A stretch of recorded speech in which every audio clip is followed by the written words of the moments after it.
What if I told you that one meeting in Europe over 100 years ago still affects the price of bread, the power in homes, and the future of children in Africa today? That meeting happened in Berlin in 1884, and it was the start of something huge. Today, we're going to talk about how corruption and colonialism shapes Africa past and ask the question, why is Africa still so poor? I'm Mikael, and this is what I learned today.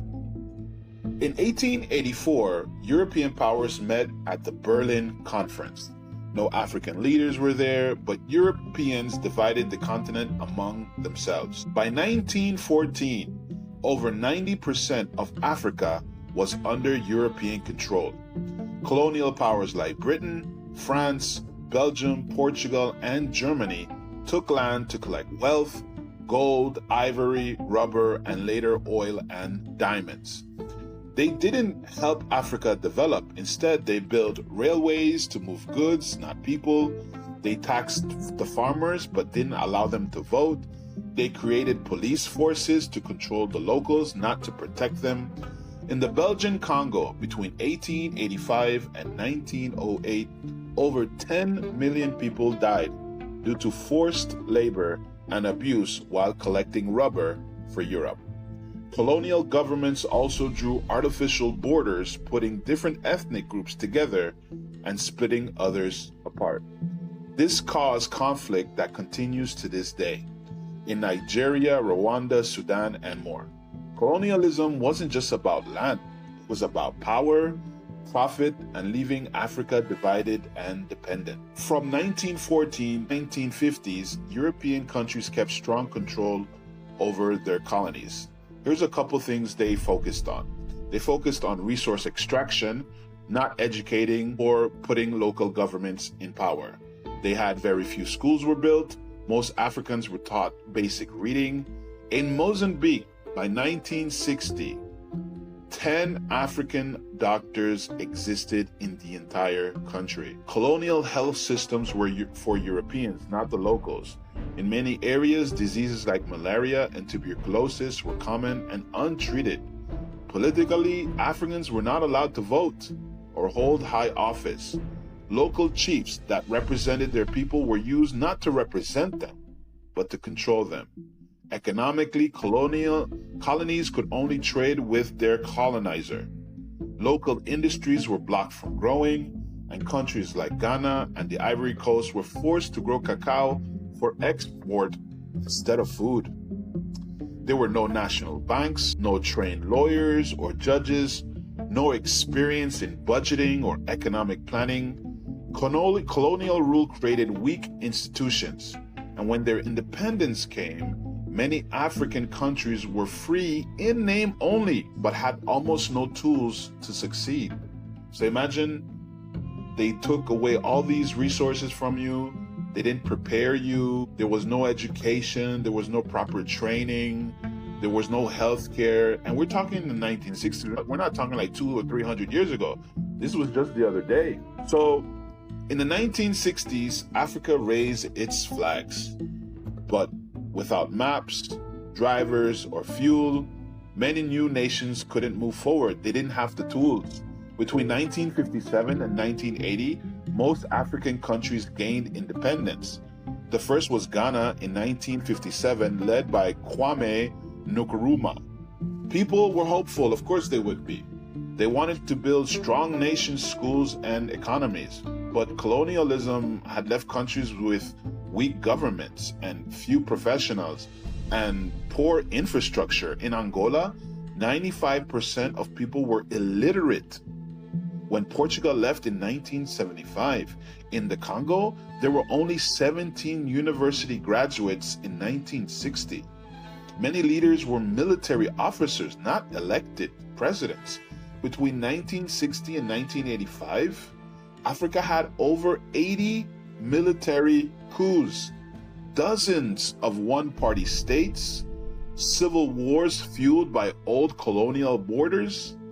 So, for example, in Biafra, there was a Biafra war in Nigeria in 1967 to 1970.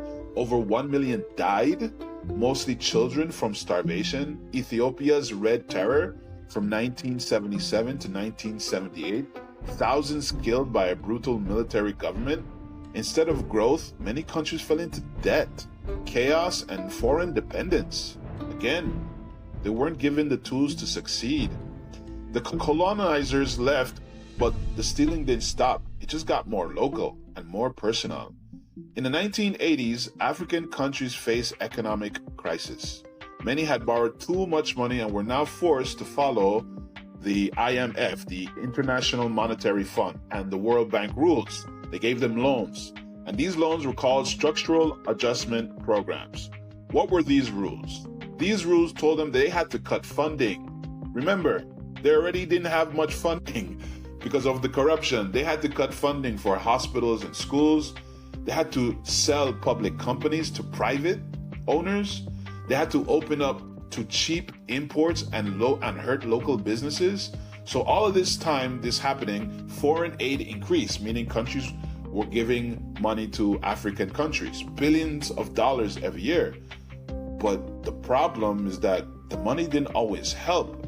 Africa receives around 30 to 50 billion dollars in aid yearly, but get this, loses 150 billion to corruption, more than they receive in aid. Mobutu Sese Seko rules Zaire, now the DRC, for 32 years, stealing up to 5 billion. Teodoro Ibang's son in Equatorial Guinea bought luxury cars, watches, and a mansion in Malibu, all with public funds. In Angola, Isabel dos Santos, daughter of the former president, became Africa's richest woman while millions remained in poverty. The corruption meant that there was no medicine in clinics, no teachers in schools, and no jobs for young people. It also meant citizens lost hope. Some flee their countries in search of a better life. But corruption isn't just about money, it's about stealing the future. Africa's past was stolen, but its future can still be seen. Not all stories are sad. Some African countries are making good choices and showing that leadership matters. Botswana gained independence in 1966. Its leaders used the diamond money, right? They extracted diamonds, they used the money, investing in education and health.